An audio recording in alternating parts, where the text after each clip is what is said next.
Gente, boa noite. Vamos chegando aí, que é o tempo que a doutora Andréa Beatriz chega para a gente iniciar esse bate-papo aqui. Boa noite a todos.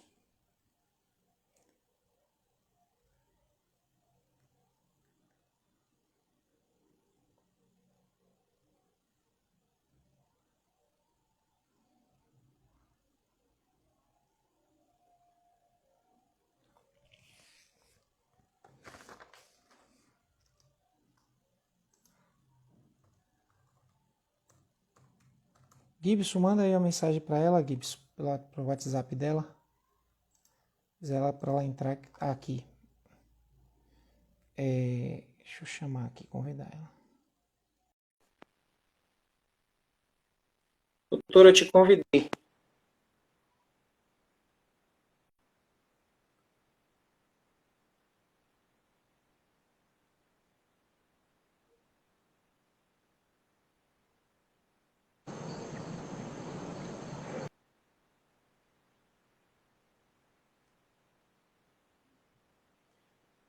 A gente não está conseguindo fazer a conexão, doutor André. Eu te convidei, quase que você chega na sala. E não tá conseguindo completar e você entrar aqui na página do Instagram. Eu te convidei novamente aí, na hora de completar, aí ó, tá vindo, você aceitou, aí na hora a página cai, entendeu?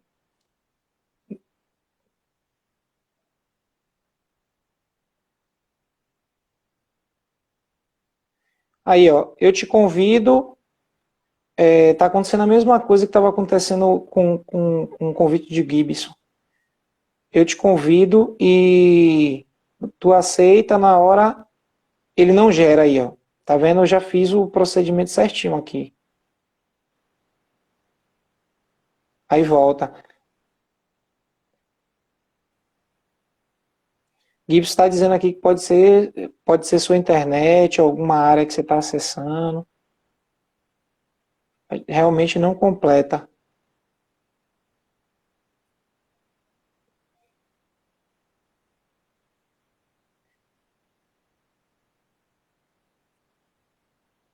Oi, Daniela, boa noite. Estamos aqui aguardando o doutor André entrar. Não completa. Não está completando não está completando a conexão dela. Ela aceita e na hora de entrar, me parece que não completa. Eu vou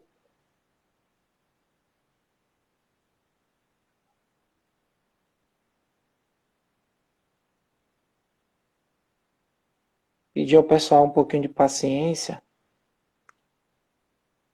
Daqui a pouco ela está chegando. Vamos ver se a gente dá um jeito aqui. Vale muito a pena escutar a doutora Andréa.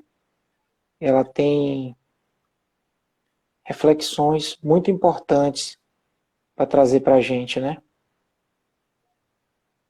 E novamente eu convidei aqui, ó, Adriana Mello, minha querida amiga assistente social, hoje morando em Serrinha. Grande abraço, Adriana. A gente está tentando conectar aqui a doutora Andréa,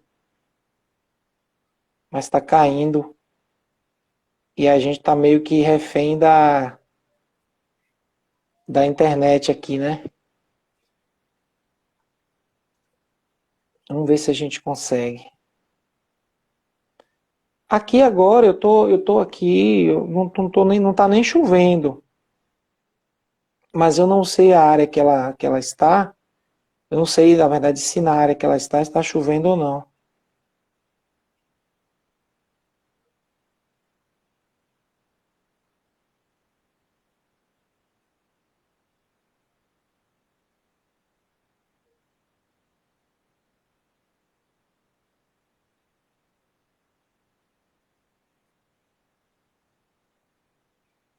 Ô, Adriana, eu também estou na ansiedade aqui.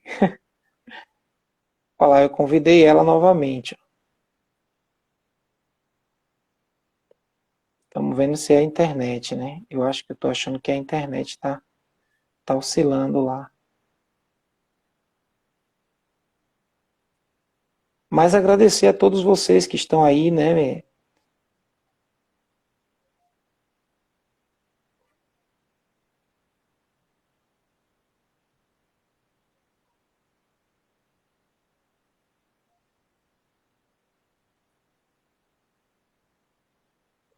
Aguardando até esse momento e torcer para que dê certo, né?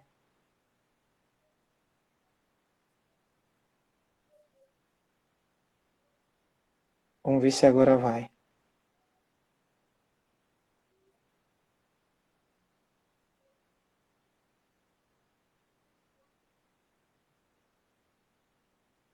Já convidei lá.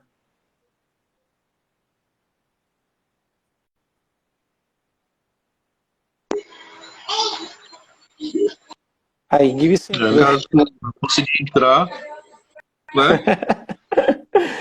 Eu acho que é a internet dela, viu, Gibson? Com certeza, deve É. ser. Porque a gente já fez Por isso que eu vários fiz esse teste testes. para verificar. Eu já convidei aqui novamente, já está convidada. Eu não sei, às vezes é a área, né? Alguma. Pode ter caído lá, né? Na área que ela tá.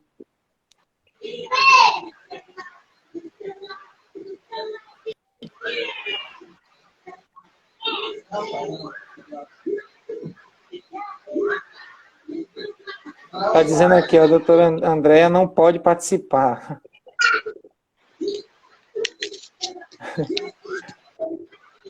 Ô, doutora. E o povo tá aqui na expectativa. E agora, Gui, o que é que a gente faz?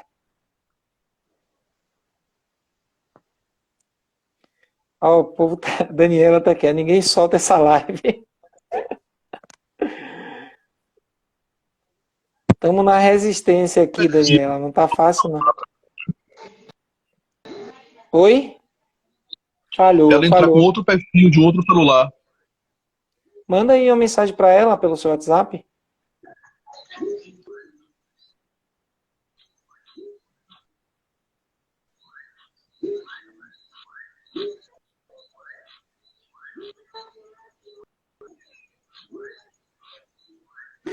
A proposta, gente, desse canal é a gente conversar sobre a juventude, né? A juventude que tem sido alvo de ataques sistemáticos, né, da gestão atual. Então, eu, juntamente com o Gibson, com a professora Gilca, nós propomos esse canal com o objetivo de estar discutindo vários temas que atravessam a juventude, né? Então já começou na semana passada com a professora Ana Kátia, da UFBA, discutiu a educação como bem público, e hoje, né, nosso segundo encontro aqui com a doutora Andréia, né? E estamos tendo essa dificuldade de entrar, mas estamos tentando. Aí está dizendo aqui, ó, ela não pode entrar. Doutora, não está liberando para você entrar. Não teria como você entrar com outro perfil?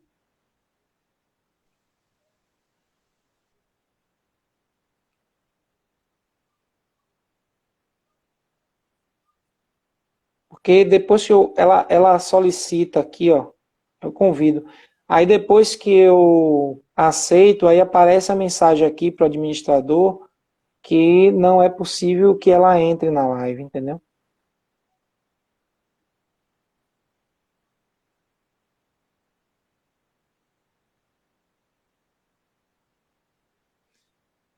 Agora foi sua internet. Aí Gibson saiu.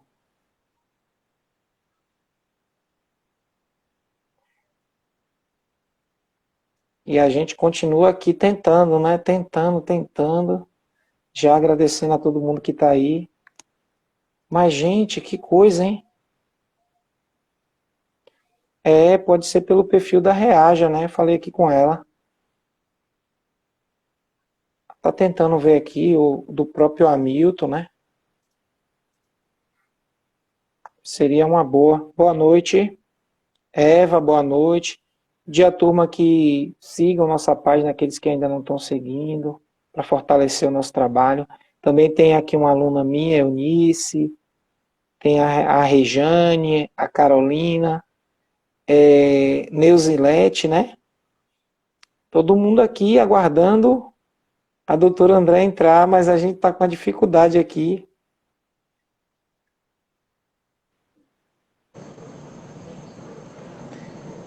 Consegui! Eba! Menino do céu! Eba, que honra! Não sei se eu estou apanhando a tecnologia, mas que coisa, hein? Que dificuldade de entrar. Com Tá me dificuldade. ouvindo? Talvez seja. Estamos te ouvindo, agora está um pouco travando. Estamos te ouvindo cortando. Certo, estou ouvindo bem. Eu acho que você está me ouvindo bem, né? Eu acho que a gente está ouvindo com corte, realmente. Aí, voltou agora. Agora eu tô te ouvindo melhor. Tô te vendo. Mas eu tô vendo a turma aqui no chat, não sei se você tá lendo aí, pedindo para não soltar essa live, né? Tá todo mundo esperando. Mas realmente está travando um pouquinho.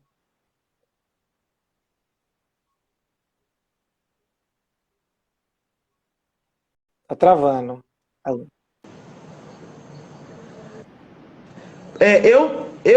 Para mim, tu parou, viu? Pronto, e agora? Tá me ouvindo? Tô te ouvindo, agora tô te ouvindo. Gente, tá certinho aí com vocês? Vocês estão ouvindo a gente? Aí melhorou. Pronto. Tô Pronto, aqui. doutora. Pronto, dar as boas-vindas, dizer que é uma honra estar aqui com você, né, para discutir esse tema tão necessário. Lembrar de uma fala sua, né, quando a gente vai falar de presídio, você sempre diz, e eu aprendi muito bem com você, nós não gostamos de presídio não é um lugar bom, ele não deveria existir na sociedade, mas como é imposto a existência dessa instituição, nós precisamos estar debatendo e discutindo, né, a quem é destinado aquele espaço. E aí é uma honra muito grande estar com você, foi uma honra ter te conhecido, e hoje com esse canal que a gente, eu, Gibbs e a professora Gilca, né, da Católica, que discute juventude, foi uma ideia mais até da professora Gilca, que a gente está discutindo a juventude nas suas diversas facetas, nos seus diversos atravessamentos. E então eu quero te dar boas-vindas. Hoje nós vamos discutir a população carcerária, né? E sobretudo, né? Eu já trago aqui para iniciar esse debate uns dados, né? Apenas para iniciar, para começar a te ouvir, que é o sistema carcerário, né? O levantamento que foi publicado em 2020. Ele possui 748 mil pessoas, um pouco a mais, a maioria no regime fechado, mas também uma população grande no regime provisório, o que demonstra que há uma lentidão no sistema de justiça, né? Porque prende, deixa as pessoas anos lá e sem nenhuma resposta da justiça. Muitos, quando saem depois de 2, 3 anos, acabam até a justiça não consegue comprovar que aquela pessoa cometeu o crime, mas que um dado que eu trago, principalmente, é o de faixa etária, né? Nós temos dessa população de 748 mil pessoas presas no Brasil, nós temos 23% que estão na faixa etária de 18 a 24 anos e 21% de 25 a 29 anos. Conforme a Unesco, né, e a Organização Mundial da Saúde, a faixa etária que corresponde à juventude está entre 15 a 29 anos. Então, se a gente fizer essa comparação, a gente vai ver que o sistema prisional, a parcela da juventude compõe 45% do sistema prisional, sendo que 9% desses 748 mil pessoas presas no Brasil, não há registro de informação com relação à faixa etária. Então, significa dizer que podemos ter mais de 50% da população jovem encarcerada, né, o que demonstra, demonstra que o Brasil prende muitos jovens, né? Prende demais os jovens.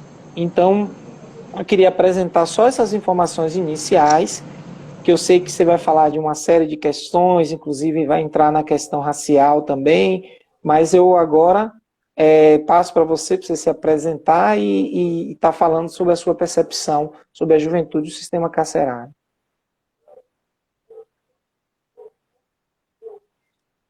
Paulo, Oi, voltou?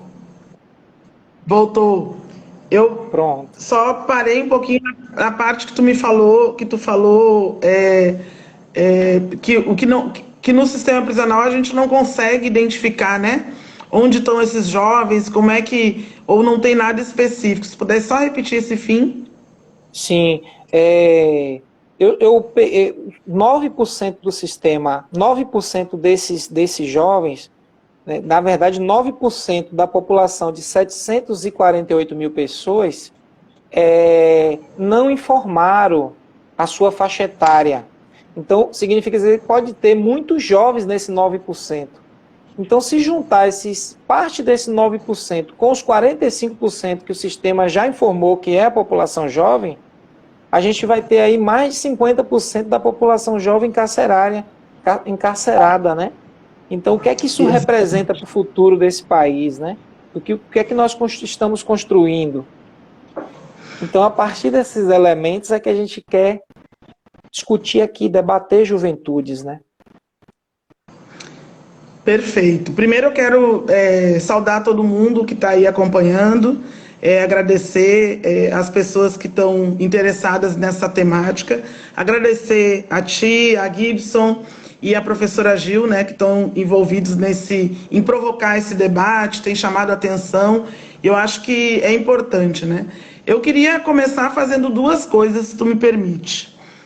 Primeiro, para a gente, eu sou Andréia Beatriz, eu sou de uma organização chamada Reage ou Será Morta, Reage ou Será Morto. E esse tema, juventude, para a gente ele tem um peso e uma grandeza imensurável, pelo que significa a juventude para a gente. Tem uma classificação da Organização Mundial da Saúde, eu acho que é importante, tem também o que o Estatuto da Criança e do Adolescente nos diz, mas a gente vem num ritmo onde chegar na juventude tem sido muito difícil.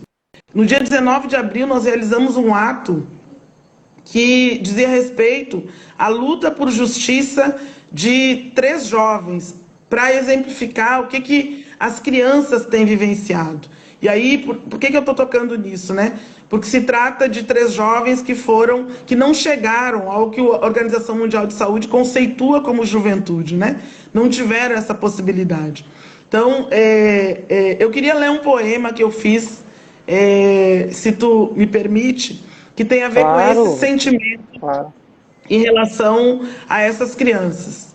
Ele não tem nome, foi feito hoje enquanto eu pensava em algumas questões desse ato, da vida dessas crianças, numa conversa que eu tive com Lígia Bittencourt, que é da nossa organização, que teve uma outra conversa contigo também, e que está aqui assistindo.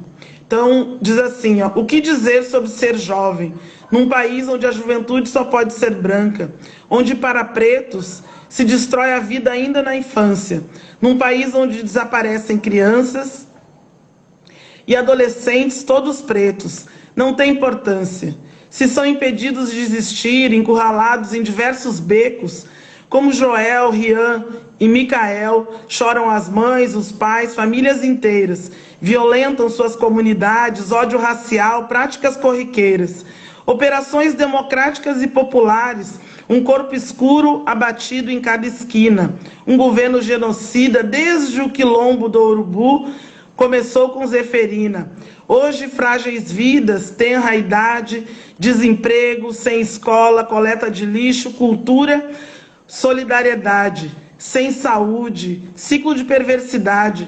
E a política de Estado, com aval da sociedade, inclui negação de direitos e, antes de atingir 1,5 metro, o prêmio, uma bala de fuzil e a lei, que garante o ataúde. Então, eu conversava com o Lio sobre isso, né? Primeira coisa, antes da gente pensar, nós da Reage, o que a gente tem feito é discutir o direito à vida, né? E por que o direito à vida? Porque a gente está morrendo antes de chegar nesses momentos da vida que são momentos importantes, tanto para um povo, né? Para a organização de um povo, tanto quanto para a sociedade de uma maneira geral. E aí eu queria lembrar, tu falou muito bem, né? E eu queria, assim, trazer esse conceito para a gente entender do que a gente vai falar, né? Quando a gente fala de juventude.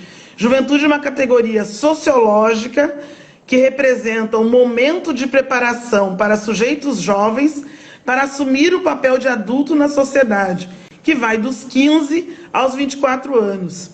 O que eu estava falando, o que eu estou falando, é que a gente enterrou, em 2010, um menino de 11 anos de idade, ano passado, um menino de 11 anos, e mês passado, final do mês passado, não tem nem um mês, um menino de 9 anos. Então, essa é uma primeira questão. Tem uma militante nossa que está afastada nesse momento, a Aline Nizinga, que fala o seguinte: para nós que somos pretos, não tem juventude, adolescência, ainda que o Estatuto da Criança e do Adolescente tenha pensado, lá em 1990, tenha discutido isso. Tem de menor e de maior. Porque uma abordagem policial, ela quer ver se vai mandar para o sistema socioeducativo ou se vai mandar para dentro de uma unidade prisional quando a pessoa tem mais de 18 anos de idade. Então, esse é um debate importante para a gente. A gente está falando, e aí antes de passar para a questão que tu levantou, eu trouxe alguns dados que eu acho que são importantes. Primeiro, lembrar, né, que esse período, e tem alguns cientistas, alguns artigos que estão discutindo que, na verdade, a juventude ela deve ser estendida, né? Não dos 15 aos 24 anos de idade, mas que, e aí tu e Gibson e professora Gil talvez possam falar com mais propriedade, mas que nós estaríamos no nível de maturidade, ou seja, para sermos deixados pelos mais velhos, para assumirmos nossas responsabilidades, a partir dos 30 anos de idade. Tem cientistas que defendem já isso, né? Que a maturidade ela chegaria aos 30 anos. 30 anos é um tempo que nós, pessoas pretas e pardas, já passamos pelo sistema prisional, já passamos pelo sistema socioeducativo 1000 vezes, já tivemos a experiência de ter que cruzar por cima de corpos pretos nas comunidades que a gente mora. São experiências de brutalidade que a gente já viveu, inclusive antes de ter a maturidade para entender. A gente está falando desde negligência do Estado, violência na escola, violência verbal, negligência sobre os nossos direitos, muito antes da gente chegar numa fase que seja os 15 anos de idade. Então, esse é o trajeto, a trajetória que muitos de nós estamos seguindo. E aí eu queria lembrar dos direitos, né, que o próprio Estatuto da Criança e do Adolescente fala, mas só para fechar, um dado que eu queria trazer aqui, que entre 2012 e 2017, esses dados são de 2019, eles pararam com a leitura lá em 2017, foram mortos 255 mil jovens negros. E quando a gente pega a taxa para diferenciar jovens negros de jovens brancos, os jovens negros, enquanto morreu de cada 100 mil, 98, de cada 100 mil brancos, entre 2012 e 2017, morreram 34. De cada 100 mil. Então, a gente está falando, um jovem negro, ele tem 2,7 vezes mais chance de ser morto jovem, entre 15 e 24 anos, do que um jovem branco. Então, esse é o país que a gente vive, com esse nível de disparidade racial, com esse nível de ódio racial que é investido contra a gente. Então, essa é a trajetória que a gente faz e que nos leva, né, invariavelmente, como diz Racionais, né, me ver pobre, preso e morto já é cultural. Quer dizer, infelizmente, e óbvio que a gente é empurrado para isso, porque a gente ama viver, mas a gente não pode esquecer de um processo de racialização que nos colocou nessa condição de pauperização e nos coloca com esses dados muito graves, né, de acesso a todos os bens, desde bens duráveis, geladeira, máquina de lavar roupa, até saneamento básico, água potável.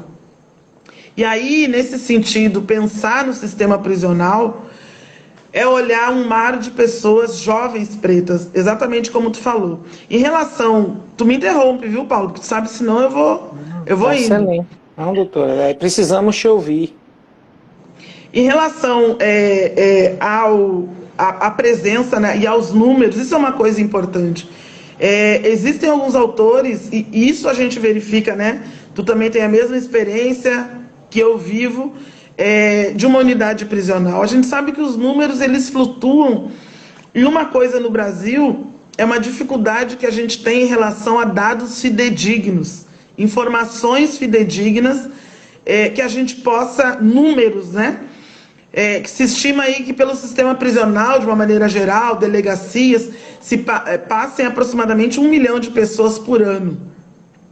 Então a gente sabe que pessoas que entram sem documento, pessoas que saem e foram perdidas durante o processo, a maioria presos provisórios. Então, 9% eu considero até que é um número, enfim, que existe um número, né? Já é uma coisa importante de pessoas, tanto que não se declaram, né? Que a gente não sabe a identidade, a orientação sexual, a gente não sabe a identidade racial, a gente não sabe o pertencimento religioso, a gente não sabe a trajetória, a gente não sabe muita coisa sobre as pessoas que estão presas. Mas o Estado, ele reiteradas vezes, ele prende as pessoas que a gente sabe que estão presas. E o que significa isso, né? Se a gente parar para pensar que só 12% das pessoas que estão privadas de liberdade, a maioria são de pessoas pretas e pardas, somente 12% dessas pessoas estudam, quer dizer, esse é o significado, né? Como que, primeiro, o próprio Estado, antes, no processo de seletividade do sistema de justiça criminal, como que ele trata as pessoas pretas e pardas, durante o processo, né, essa média aí de 8 anos de prisão, como que ele trata as pessoas durante o processo de encarceramento. Eu estava revisando aqui as recomendações, né, no contexto da Covid, e aí, dentre as ações propostas pelo governo do estado da Bahia, tá que vai manter ou garantir água potável durante a pandemia. Quer dizer, é uma ação extraordinária para o contexto de pandemia. Para a gente entender uma coisa simples, que é a água de beber. Né? Todo mundo sabe que precisa aí de 70% do corpo da gente é água, que a gente precisa aí de uma média de 2 a 2,5 litros de água por dia, por conta das funções vitais. Então, esse é o tratamento que se dá a essa juventude, ainda que para nós da Reaja, né, seja de maior e de menor, como nos ensinou a Aline Nizinga, é esse o tratamento que o sistema prisional oferece para as pessoas que já vêm de uma baixa escolaridade, de uma vida de negação de direitos, de sobreviver, né, a uma vida de pauperização. E aí, durante o processo de aprisionamento, todos esses números, eles só se aprofundam, o terror aumenta nesse espaço prisional. Eu fico pensando, doutora, sobre tudo que você traz, assim, de uma fala do professor Wilson Barbosa, né, que é um professor de história, um professor negro, um dos primeiros professores negros do Brasil, né? Ele foi exilado, né, ficou um tempo na Escócia, mas não deixou de pensar o Brasil. E uma das denúncias que ele faz, uma das denúncias, é que só existe o projeto implantado no processo de colonização do Brasil envolveu em colocar o negro em duas condições, né? Na verdade, ele vai falar muito do genocídio, né? Vai dizer, ó, só sobrou isso para o negro, aquele que não se adequa como uma espécie de dominó dentro do sistema, onde ele vai trabalhar nos lugares piores quando ele conseguir trabalhar, né? Porque a maioria deles não trabalha, porque para o professor Wilson, trabalho é igual salário mais lazer. A maioria não tem isso porque trabalha numa condição informal, então logo não tem trabalho. Ele vai dizer que ou existe esse caminho para a população negra, que tem a pior renda no Brasil, que ele usa os dados do DIEESE, por exemplo, para a mesma função do que uma outra pessoa não negra, ou ele vai entrar pelo genocídio ou extermínio, né? Ou genocídio ou sistema carcerário. Então ele aponta esses dois caminhos, isso num texto de 2019.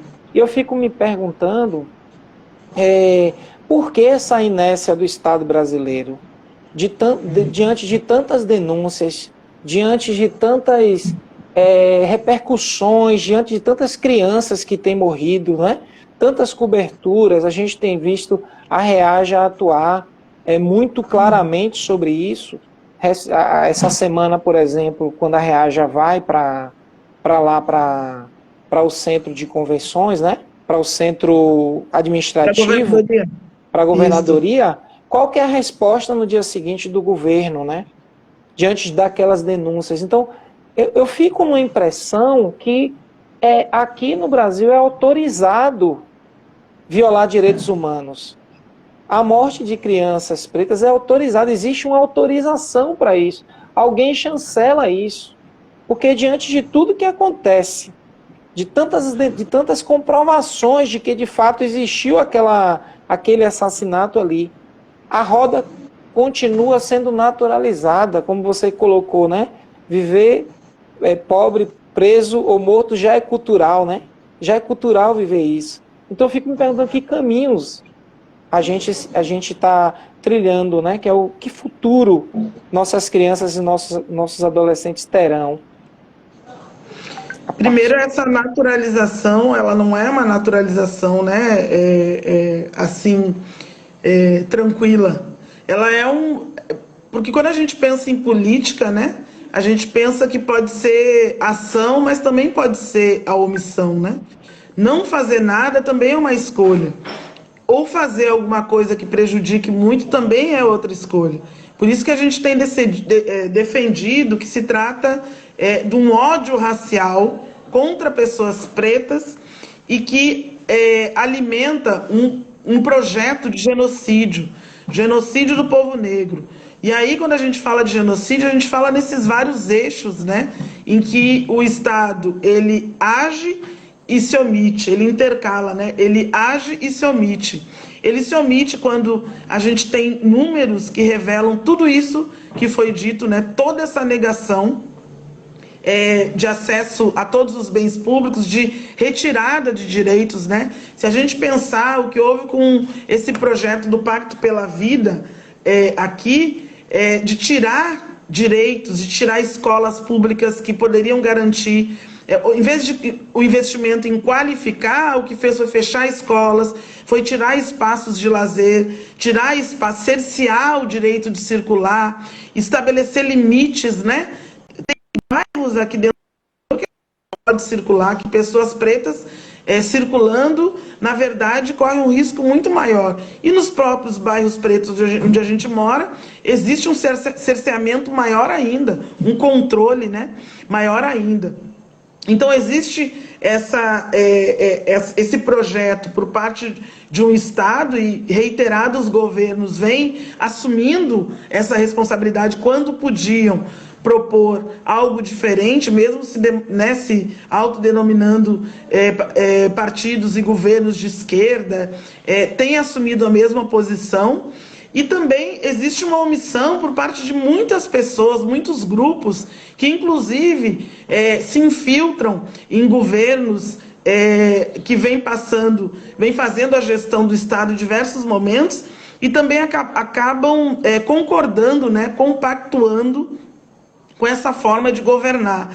E na hora de fazer efetivamente uma ruptura com esse modelo de prática que naturaliza, né, a miséria da gente, o desrespeito, o não reconhecimento dos direitos da gente, quando se opta por comprar containers para botar corpos pretos dentro de containers, quando se opta por abrir mais prisões, quando se opta por abrir uma prisão e manter uma prisão numa área quilombola, São todas ações que dizem qual é a ação do Estado. E quando tu abandona as pessoas que têm determinadas necessidades, que são pessoas que vivem um ciclo de vulnerabilização e exclusão, e quando tu abandona essas pessoas nessa situação de vulnerabilização, isso é uma política muito bem estabelecida, né? Que as pessoas se sensibilizam muito quando, por exemplo, acontece fora do país, né?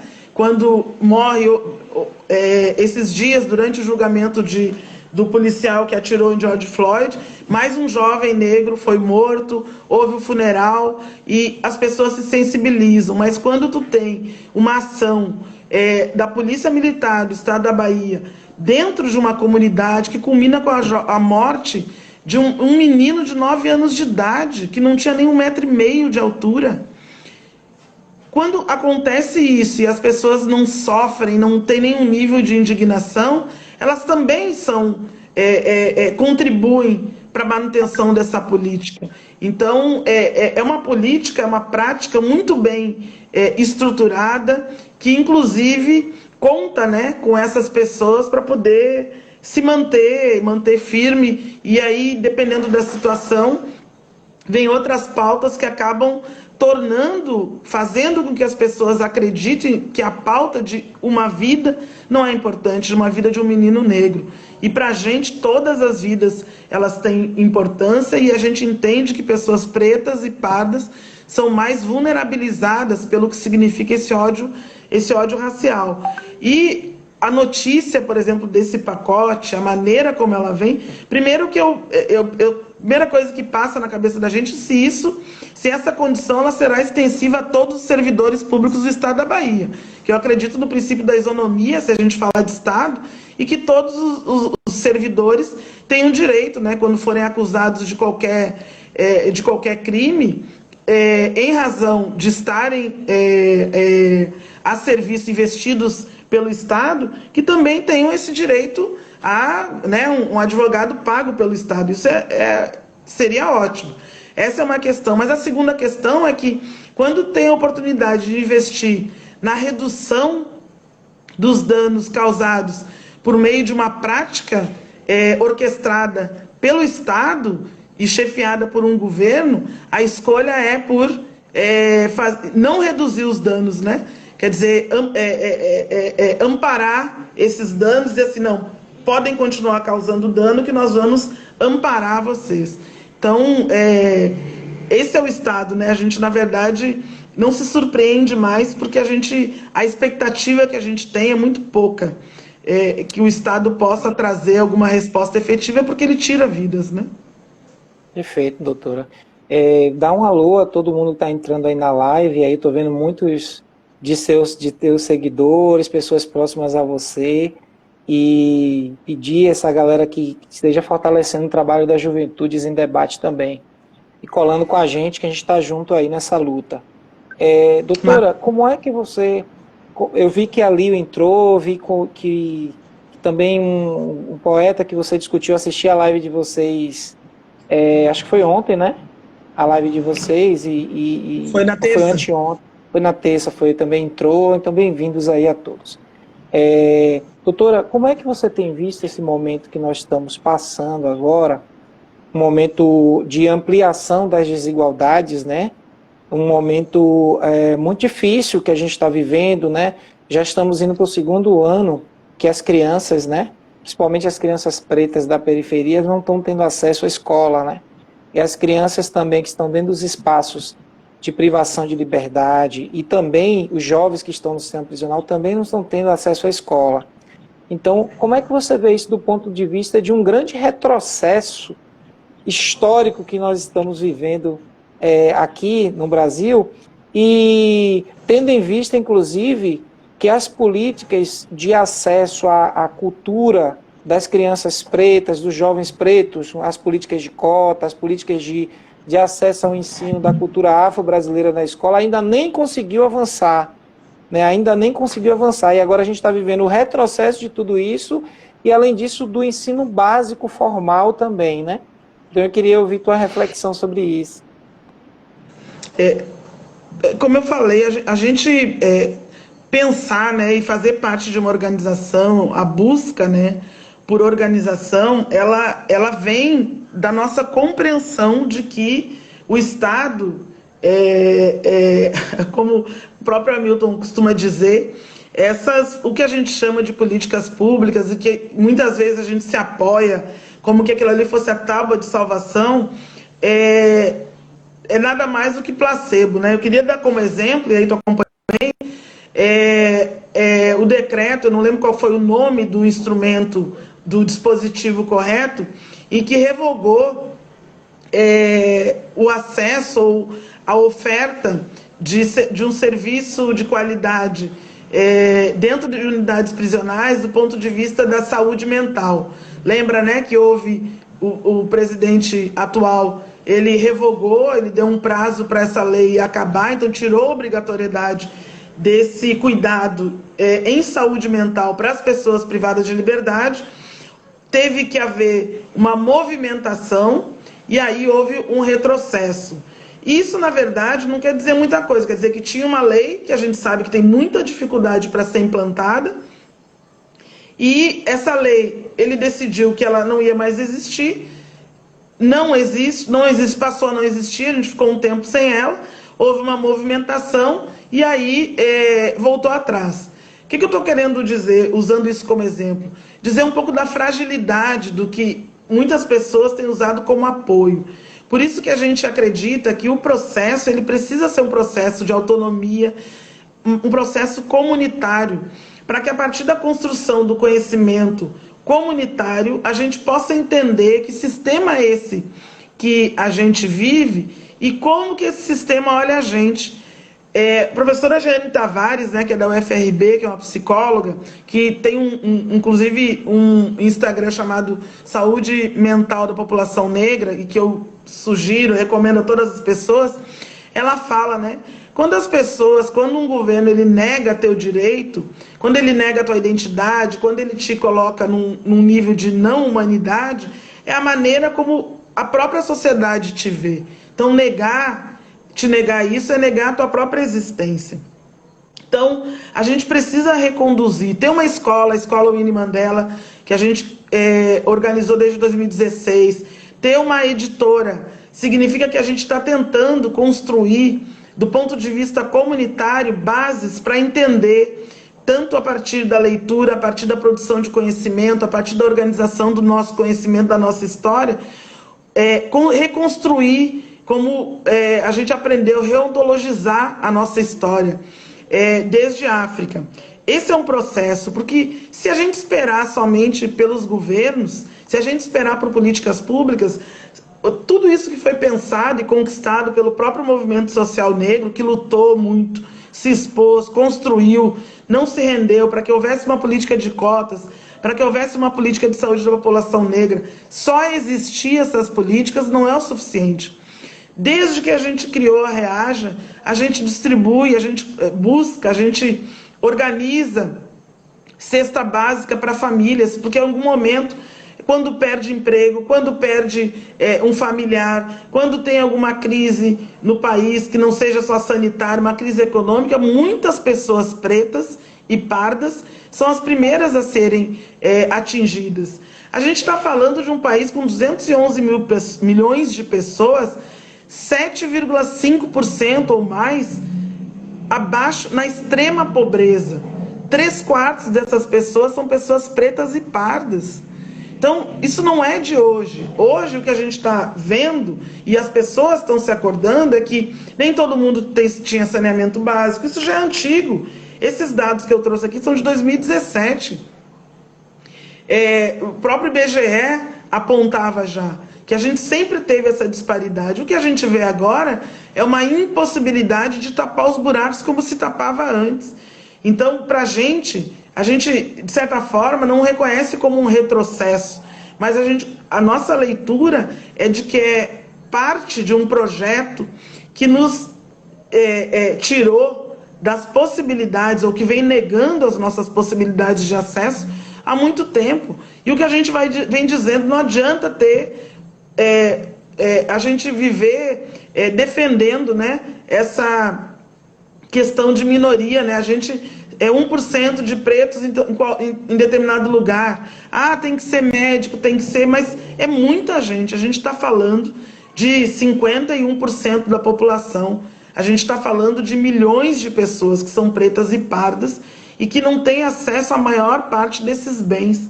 Então, pensar que somente o Estado ou que os governos, eles vão... E as campanhas de arrecadação de alimentos, de cesta básica, o Estado é o maior violador de direitos, quando ele não garante exatamente isso, a escola para todas as crianças, de forma equânime, quando ele não garante o atendimento à saúde para todas as pessoas de forma equânime. O SUS está aí para dizer isso.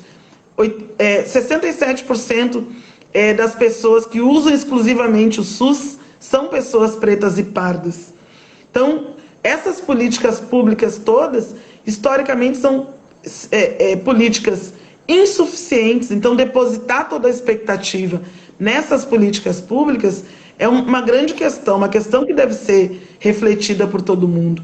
Por isso que nós acreditamos, a organização comunitária, essa solidariedade africana que nós conhecemos muito bem, a construção comunitária das possibilidades de acesso à terra, de acesso ao trabalho, de acesso ao que é coletivo, que a gente pode construir coletivo.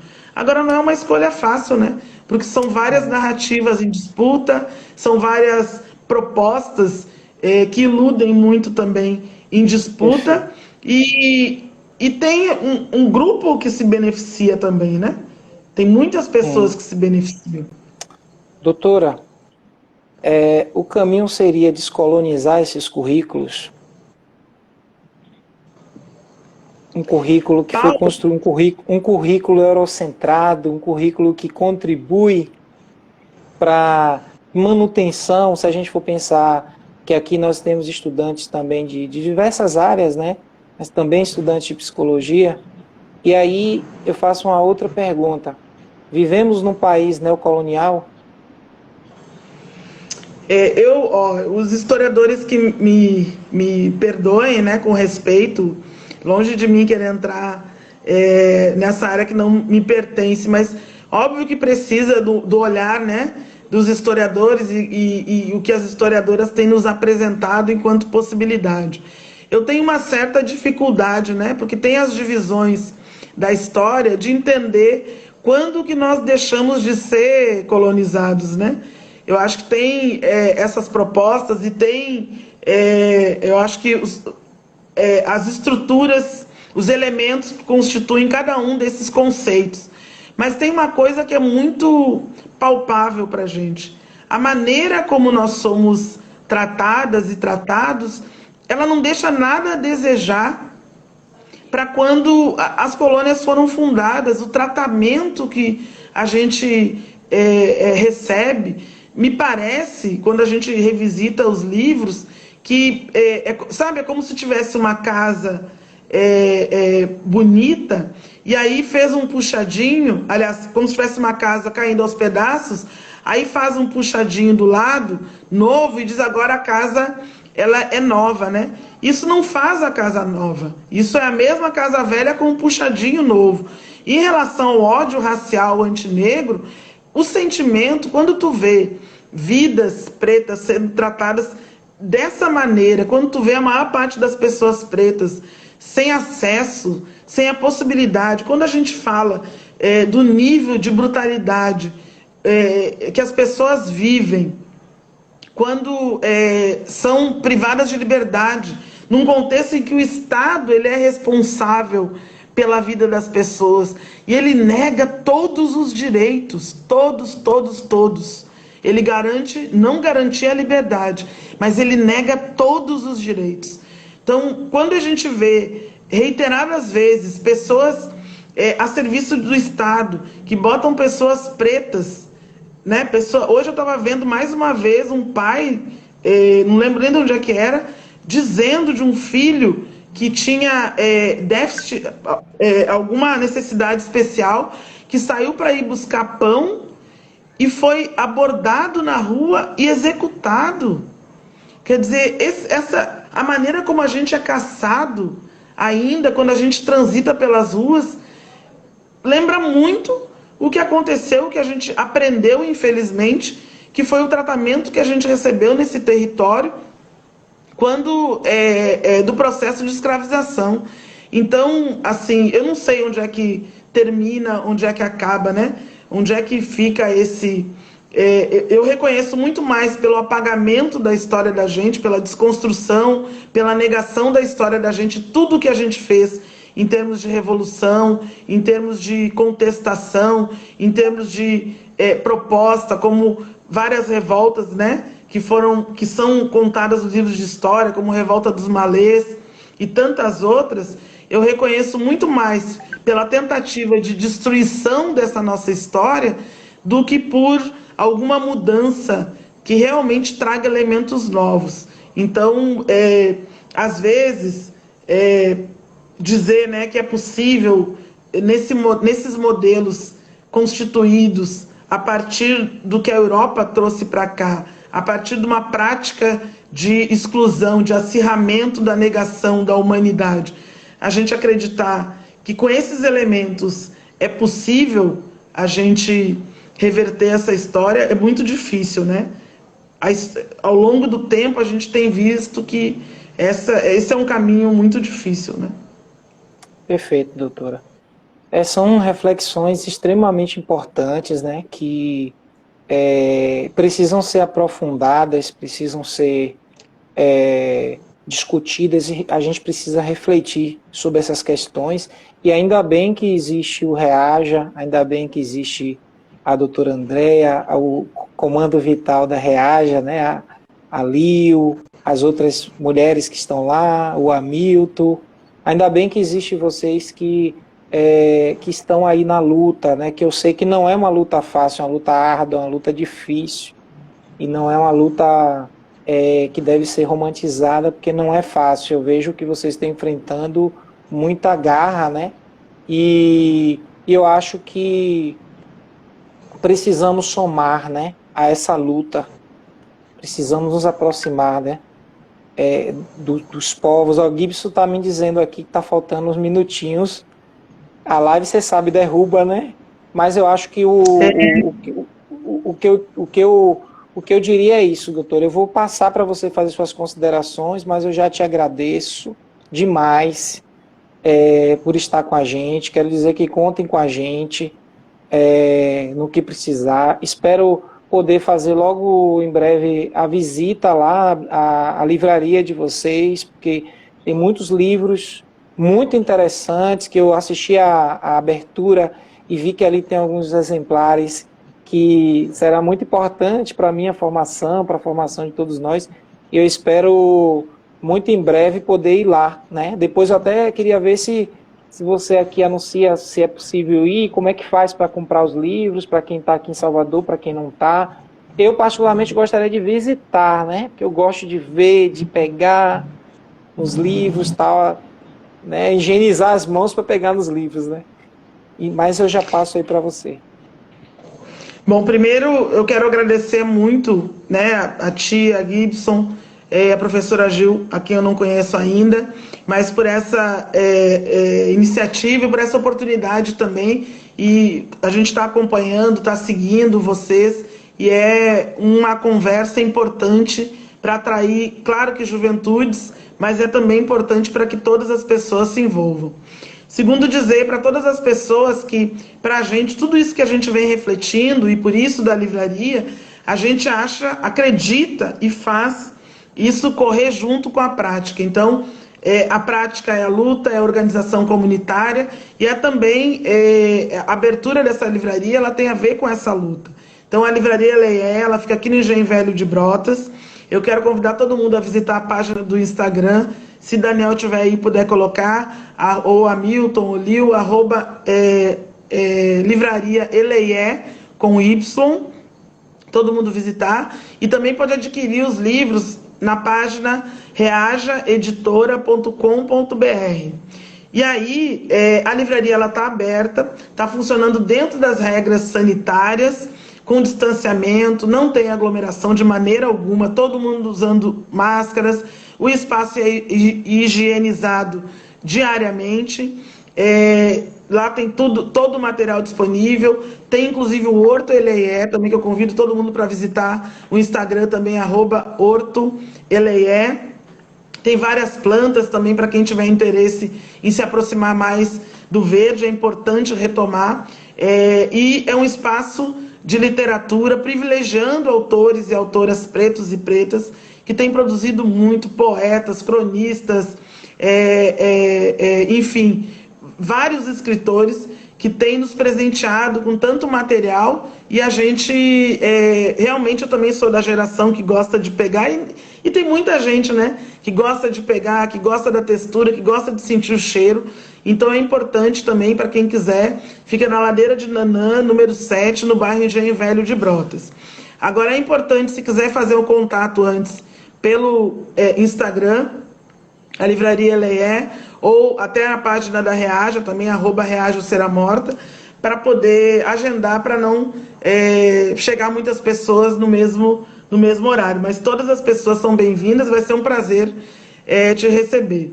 E dizer para as pessoas também que querem contribuir, a gente segue com uma campanha de arrecadação de insumos de higiene para as pessoas que estão privadas de liberdade, que não têm acesso de maneira adequada, né, material de higiene, papel higiênico, creme dental, sabão para lavar as mãos e para tomar banho, e também sabão em pó e água sanitária para lavar o espaço. A gente continua nessa campanha permanente. Aí a gente convida a entrar na página da Reaja para visitar e para conhecer.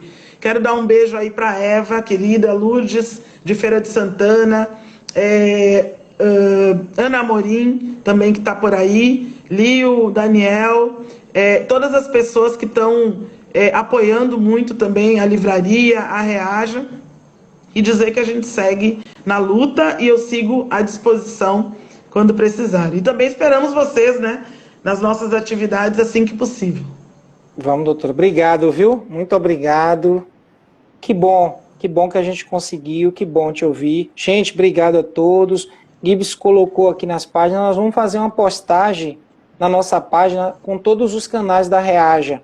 A Reaja, a livraria. Aí eu vou pedir as informações para a gente estar divulgando lá na página também, porque a galera lá que segue a gente se interessa por essas temáticas, né? Pela temática. Olha, Sérgio Vaz está por aí, ó. Daniela Amorim, Sérgio Vaz, Eliane Alves. Ó, estão com moral, hein? Minha amiga Adriana. Daniela Amorim tá aí apoiando, ó. Tá aí apoiando, ó. Ninguém larga essa live quando a gente tava tentando entrar. Doutora, vou ter que encerrar porque vai acabar. O Instagram vai derrubar nós. Beijo. Tchau, gente. Valeu.